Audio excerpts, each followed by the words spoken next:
E nesse vídeo eu vou te ensinar o passo a passo para fazer a sua declaração do imposto de renda. Esse ano, os contribuintes têm do dia 7 de março a 29 de abril para enviarem o documento à Receita Federal. A restituição ocorre em 5 lotes entre maio e setembro. A Receita Federal espera receber 34 milhões de declarações. Quem sabe a gente não consegue ajudar pelo menos 1 milhão de pessoas a preencher o imposto de renda esse ano, hein? Me ajuda nessa missão? Então compartilhe esse vídeo com um amigo. O primeiro passo para fazer a sua declaração é escolher qual meio utilizar. Pode ser o celular, online ou pelo programa. Eu prefiro fazer pelo programa, então vou acessar aqui o site da Receita Federal para baixar a versão 2022. Lembrando que não é possível utilizar as versões anteriores. Então vamos lá? Acessei aqui o site oficial da Receita Federal, gov.br/Receita Federal. Vou rolar a tela, clicar em Meu Imposto de Renda. Ele vai abrir essa nova página. No canto direito eu tenho a opção Baixar o Programa Imposto de Renda. Cliquei, ainda no canto direito eu tenho Programa IRPF 2022, Ano Calendário 2021. Aí eu clico em Baixar Programa, esse ícone verde, e é só fazer o download. Estão obrigados a fazer o imposto de renda quem tiver recebido em 2021 mais de R$ 28.559,70 em rendimentos tributáveis, ou então se você recebeu acima de R$ 40 mil em rendimentos isentos, não tributáveis ou tributados exclusivamente na fonte. Também precisa enviar a declaração quem possuía bens como imóveis em 31 de dezembro de 2021 com valor acima de R$ 300 mil. Também precisa enviar quem passou a morar no Brasil e estava morando até o fim do ano e quem teve receita bruta anual relativa à atividade rural acima de R$ 142.798,50. Quem realizou qualquer operação em bolsa de valores, independente se teve lucro ou prejuízo, também está obrigado a declarar. O ganho de capital deve ser apurado em um programa diferente, baixado também pelo site da Receita, que se chama GCAP. E uma pergunta que eu recebo todos os anos: só sou obrigado a declarar porque eu investi na bolsa. Eu tenho que completar mesmo todas as minhas informações? Sim, gente. Se você é obrigado por qualquer um desses critérios, você tem que preencher a declaração do imposto de renda com todos os seus dados, as suas rendas, os seus bens. Não deixe nenhuma informação de fora para não correr o risco de cair na malha fina. Agora, sobre o auxílio emergencial. Ano passado, quem tinha recebido em rendimentos tributáveis mais de R$ 22.847,76 teve que declarar e devolver o benefício ao governo através do próprio imposto de renda. Esse ano não é mais assim por falta de previsão legal. Quem recebeu o auxílio em 2021 não vai ter que devolver nada pela declaração do imposto de renda. Os beneficiários do auxílio emergencial só estarão obrigados a enviar o IRPF se a soma dos valores recebidos da União e os seus rendimentos tributáveis ultrapassar R$ 28.559,70. Aí, a pessoa fica obrigada a declarar porque se encaixa lá naquele primeiro critério de obrigatoriedade. Vamos então ao programa? Eu tô aqui com o programa aberto no meu computador. Eu vou clicar em Nova, porque o meu objetivo aqui é explicar para quem vai fazer a declaração do zero. Você também tem essa aba aqui em preenchimento, onde fica guardada a sua declaração se você decidir começar num dia e terminar em outro. E a primeira coisa, então, é colocar os seus dados pessoais. E atenção! A Receita jamais pede qualquer dado por telefone ou e-mail, nem envia links. Qualquer comunicação é feita pelo ECAC. Fique atento aos golpes virtuais.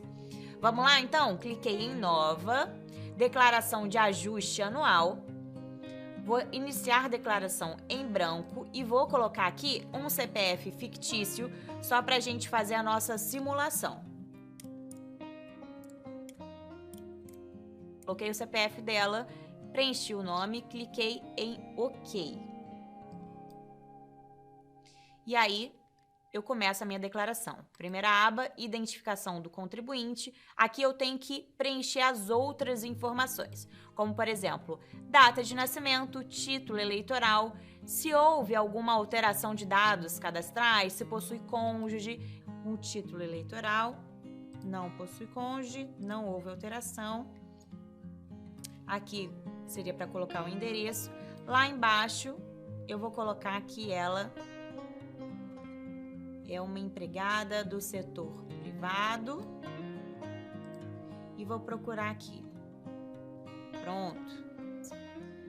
Vou então para a aba de dependentes. Lembrando que dependente é um filho ou enteado com menos de 21 anos ou 24 se estiver estudando, ou ainda uma criança que você tenha guarda judicial. É preciso informar o CPF deles, independente da idade. Telefone e e-mail do seu dependente são opcionais. Porém, esse ano, uma novidade, você deverá obrigatoriamente informar se esse dependente mora com você ou não.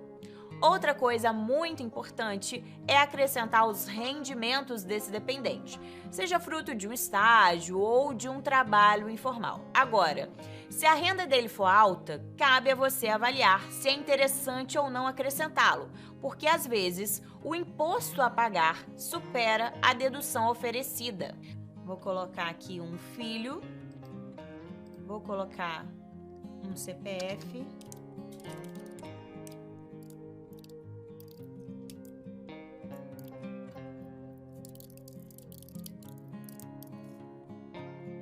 Eu marco aqui se o dependente mora.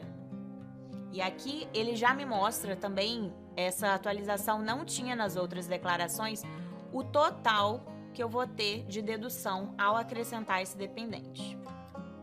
Pronto. A próxima aba é a aba de alimentandos, onde você deve preencher os dados da pessoa para quem você paga pensão alimentícia determinada na justiça, como um filho ou ex-cônjuge. Outra novidade é que você terá que informar se esse alimentando é do titular ou do dependente. Por exemplo, eu tenho um filho de 20 anos que é meu dependente. Considerando que ele tem um filho bebê, para o qual paga pensão alimentícia, isso vai entrar na minha declaração. Só que aí eu vou colocar o meu neto na aba de alimentando e dizer que ele é alimentando do meu filho. Deu para entender? Agora, a pensão combinada, aquela informal negociada entre as partes, ela não pode entrar na declaração, ok? Então, se eu quisesse acrescentar um alimentando, era o mesmo processo. Em novo, coloco se ele mora no Brasil ou no exterior, coloca o CPF e coloco aqui se o alimentando é do titular ou do dependente. Nesse caso, vai aparecer aqui ó, a aba para eu acrescentar qual dos meus dependentes poderia elencar dessa forma.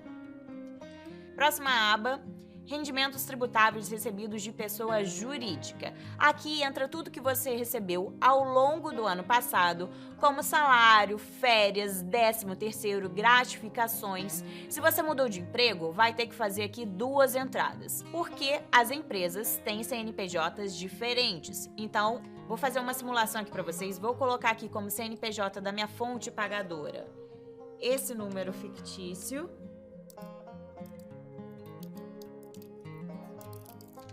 Vou colocar aqui.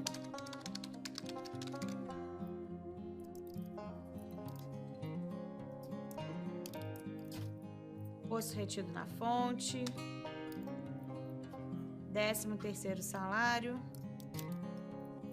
Trocado de emprego. Eu faria uma nova entrada, clicaria em novo, acrescentaria um novo CNPJ, o nome da empresa, os rendimentos e clicaria em OK. Não é esse o caso. Eu vou então para a próxima aba, que é de rendimentos tributáveis recebidos de pessoa física ou do exterior. Aqui, como vocês podem ver, entram os rendimentos recebidos por autônomos, por exemplo, um médico que recebe dinheiro direto de um paciente e não de uma empresa. Nessa aba também entram os rendimentos recebidos de aluguéis e também rendimentos recebidos do exterior. Por exemplo, se você tem um canal do YouTube, é aqui que esse rendimento deve entrar. E é possível também importar os dados do Carnê-Leão. Inclusive, quem utilizar a declaração pré-preenchida já vai ter o Carnê-Leão importado automaticamente. Próxima aba, rendimentos isentos e não tributáveis. Esse é o caso de bolsas de estudo ou de aposentadorias. Nesse caso, ao informar o rendimento de aposentadoria, reserva remunerada, reforma e pensão de declarantes maiores de 65 anos, o limite da parcela isenta será calculado e os valores excedentes serão automaticamente transferidos para a ficha de rendimentos tributáveis recebidos de pessoa jurídica. Como a gente pode ver, se eu quisesse inserir, clicaria aqui, novo, tipo de rendimento, e eu tenho as opções: bolsa de estudo, capital de apólice de seguro, indenização por rescisão de contrato de trabalho, entre outras. Vocês podem escolher. Próxima aba, rendimentos sujeitos à tributação exclusiva. Entram aqui alguns rendimentos de aplicações que você tem. Vamos supor que você tenha 3 investimentos em CDBs diferentes. Esses rendimentos podem ser declarados juntos. No campo CNPJ, você tem que preencher o dado da corretora ou do banco onde o seu dinheiro está aplicado. Fazendo uma simulação novamente, colocaria novo tipo de rendimento, rendimentos de aplicações, colocaria o beneficiário, eu, meu dependente, no caso, eu, o CNPJ do banco, nome da banco,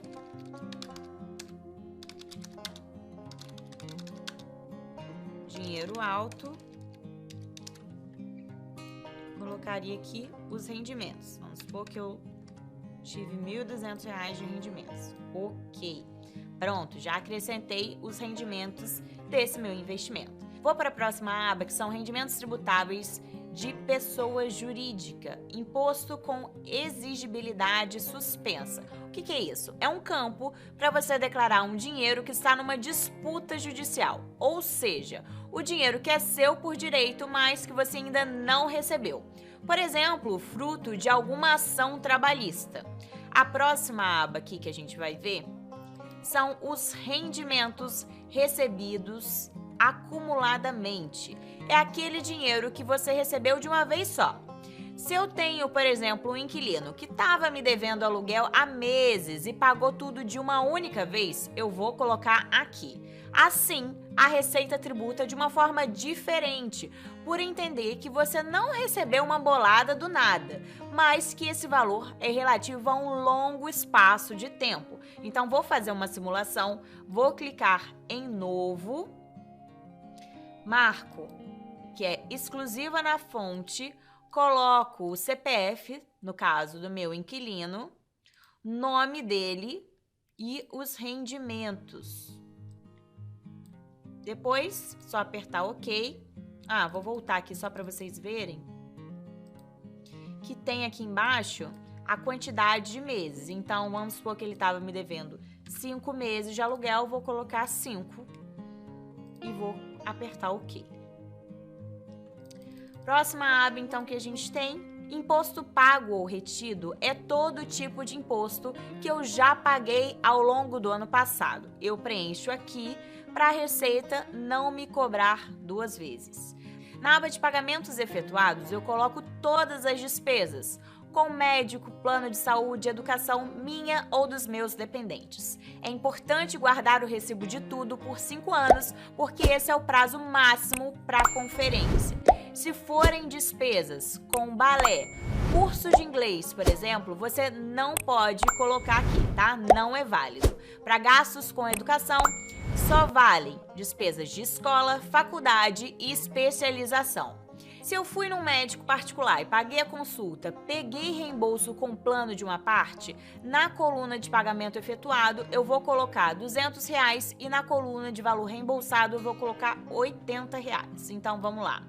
Coloco aqui o código médico no Brasil, vou colocar que essa despesa foi minha, do titular, o CPF do profissional, o nome do profissional, a descrição, médico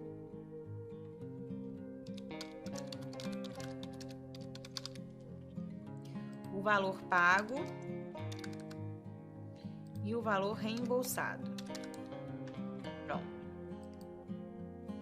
Adicionei essa despesa. Testes de Covid podem ser declarados desde que não tenham sido feitos em farmácia, mas sim em clínicas, hospitais e laboratórios. Na próxima aba de doações efetuadas, eu coloco as doações que eu fiz em 2021 para instituições reconhecidas. O valor máximo dedutível é de 6% do seu imposto devido.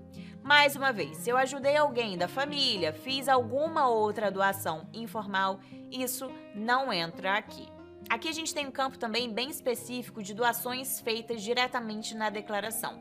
Você pode escolher doar o seu imposto devido diretamente neste momento. Então, se eu quiser, eu escolho o fundo nacional, estadual ou municipal e escolho o valor que eu vou doar.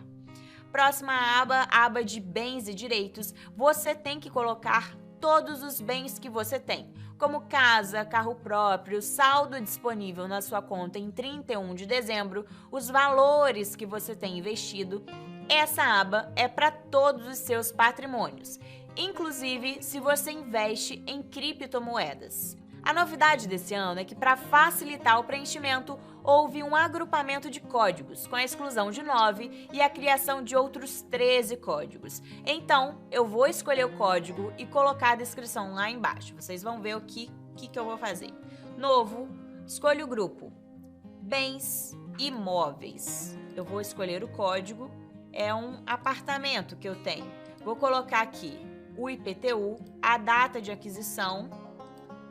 Vamos supor que eu adquiri em 10/10/2010. Coloco que é um apartamento já quitado no centro do Rio de Janeiro. Aqui eu coloco o endereço.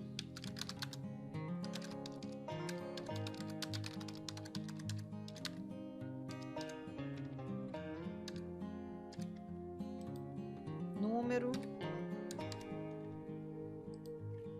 complemento, aliás,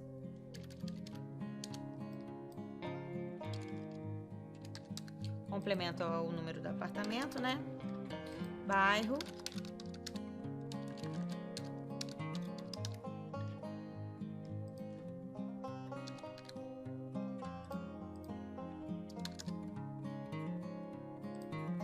e coloco o CEP. Área total do imóvel.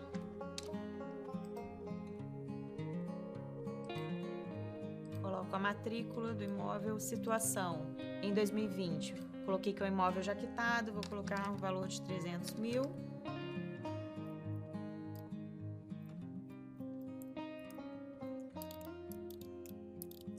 Se você quiser acrescentar outro, olha, bens móveis.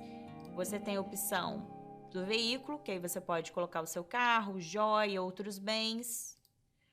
Ou então, para outro grupo, aplicações e investimentos.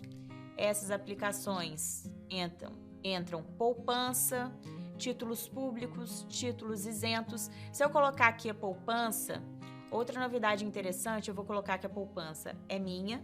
Vou colocar aqui o CNPJ do meu banco, a discriminação, poupança, banco, dinheiro alto, banco hipotético.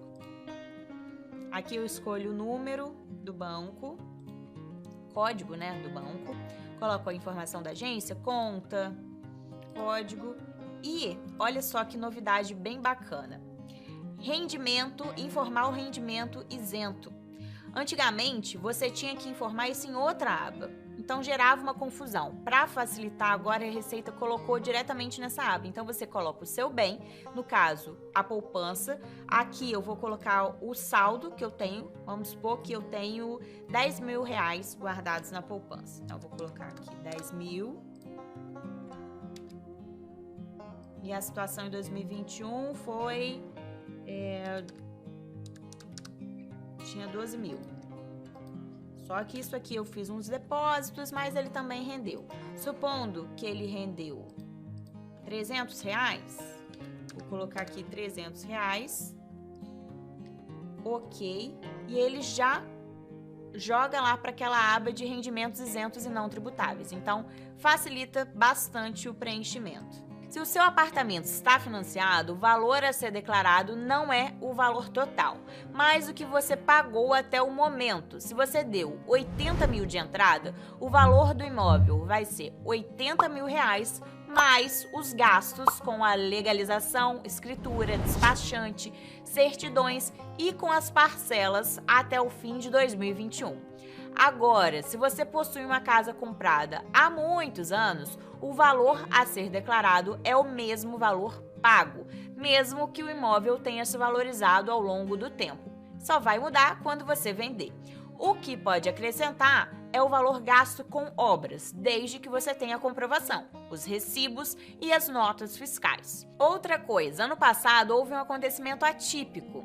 Por causa da falta de peças para a fabricação de carros novos, os carros usados e até mesmo carros de leilão se valorizaram em aproximadamente 20%. Então, teve gente que conseguiu vender o carro por um valor mais caro do que comprou. Se esse foi o seu caso e o valor do bem vendido ultrapassa R$35 mil, é preciso apurar ganho de capital pelo GCAP. Por exemplo, se eu tinha um HB20 de R$40 mil e vendi por R$45 mil, eu vou ter que pagar imposto sobre esses R$5 mil de lucro. E isso vai ser feito pelo programa que eu citei, GCAP, que você pode baixar pelo próprio site da Receita Federal. Próxima aba aqui que a gente tem, dívidas e ônus, são os valores que você está devendo, ainda que você esteja em dia com os pagamentos das parcelas. Por exemplo, um empréstimo. Nessa parte, não entra financiamento de imóvel, porque o imóvel não é seu até você terminar de quitar. Na aba de espólio, é feita a declaração de uma pessoa que morreu. É preciso informar a Receita que o contribuinte não vai mais existir nos próximos anos. Nesse caso, a declaração inteira seria dessa pessoa falecida. Você informaria aqui o CPF dela e o nome. Depois a gente vem para a doação a partidos políticos e candidatos. Se você doou dinheiro a algum candidato ou partido no ano passado, você vai colocar essa despesa aqui e é super importante você acrescentar CNPJ. Todo mundo que você doou tem CNPJ, seja um candidato, um político, pessoa física, ele vai ter um CNPJ para você colocar aqui, ou o próprio partido. E aí chega naquele momento, eu escolho declaração por desconto simplificado ou a por deduções legais, que é o que a gente chama normalmente de completa. Na completa, você abate os gastos com médico, educação, e na simplificada, você deduz do rendimento tributável um valor fixo de 20%. Então, uma dica de ouro, preencha tudo e veja no fim o que é melhor para você. Aqui no canto inferior esquerdo, você vai poder ver se você tem algo a receber ou a pagar e decidir qual a declaração enviar. Vou olhar aqui, eu fiz uma simulação bem, faltando vários dados, com algumas informações da minha cabeça, então não está muito fiel à realidade. Porém, por deduções legais, ou seja, completa, eu teria que pagar R$ 1.684. Já por desconto simplificado, eu teria que pagar só R$ 66,49. Vou escolher por desconto simplificado. Pronto. Depois você pode verificar as pendências, como eu já disse, como eu fiz uma declaração aqui fajuta, só para você entender o processo, tem vários campos pendentes. Então, você vê em vermelho e em amarelo os campos que eu preciso voltar para corrigir. E uma dica, mesmo que você não seja obrigado a enviar a declaração do imposto de renda, vale fazer uma simulação. É possível que você tenha algum dinheiro a receber relativo de impostos que foram descontados de você no ano passado. E nesse momento que tudo está mais caro, qualquer dinheiro extra cai bem, não é mesmo? Bom, gente, esse foi o vídeo de hoje. Espero ter sido útil para todos vocês mais uma vez. Espero aí que vocês tenham gostado. Espero que todos vocês tenham pego essa dica, pois é uma dica muito valiosa para que todos vocês aí possam aí declarar um imposto de renda de vocês, extremamente importante para que vocês não tenham dor de cabeça futuras, ok? Vou agradecendo aí a todos vocês aí que contribuem aí com seu feedback, seu carinho, sua parceria. Vou convidar a todos vocês que não são inscritos para que se inscrevam, a fim aí de contribuir com o crescimento do nosso canal, fazendo assim com que o YouTube entenda que nosso canal é útil para todos vocês, ok? Meu muito obrigado, peço a Deus que faça-se presente na vida e no lar de todos vocês. Vou ficando por aqui, desejando todo o carinho, toda a paz aí no lar de vocês. Forte abraço e até uma próxima oportunidade.